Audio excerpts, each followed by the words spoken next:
পশ্চিমবঙ্গের Siliguri chicken snake, যা ভারতের মূল ভূখণ্ডের সঙ্গে উত্তর পূর্বাঞ্চলে সরাসরি যোগাযোগের একমাত্র স্থলপথ। সম্প্রতি প্রধান উপদেষ্টা ডক্টর ইউনূস বাংলাদেশকে ভারতের এই অঞ্চলে ৭টি রাজ্যের সমুদ্রে প্রবেশের ক্ষেত্রে একমাত্র অভিভাবক বলে মন্তব্য করেন। এর পরপরই চিকেন স্নেক অঞ্চলে ব্যাপক ভারী অস্ত্রশস্ত্র মোতায়েন করেছে ভারত।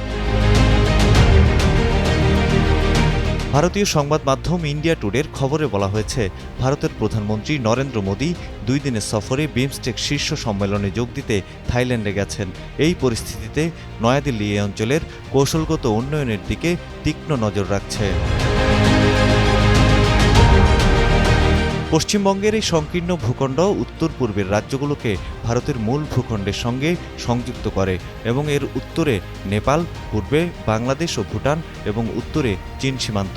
সাম্প্রতিক ভূ-রাজনৈতিক প্রেক্ষাপটে ভারত এই গুরুত্বপূর্ণ করিডোরের নিরাপত্তা জোরদারের জন্য জোর পদক্ষেপ নিয়েছে।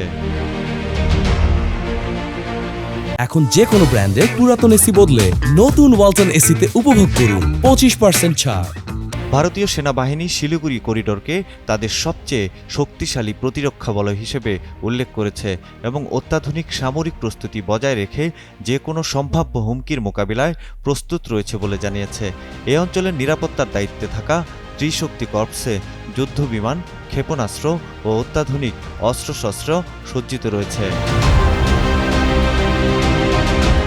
সম্প্রতি ভারতীয় সেনাপ্রধানের দেয়া এক বিবৃতি করিডোরের নিরাপত্তা নিয়ে ভারতের অবস্থান আরও সুস্পষ্ট করেছে।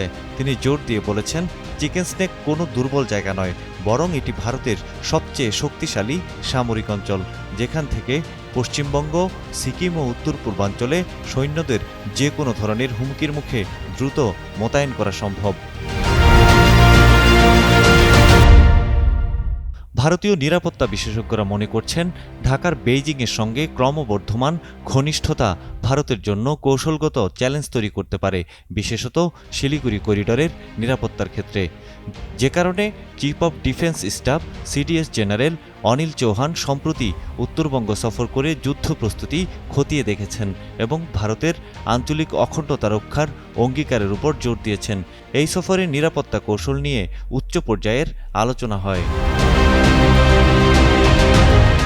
সৈয়দ মাহমুদ, কালের কণ্ঠ।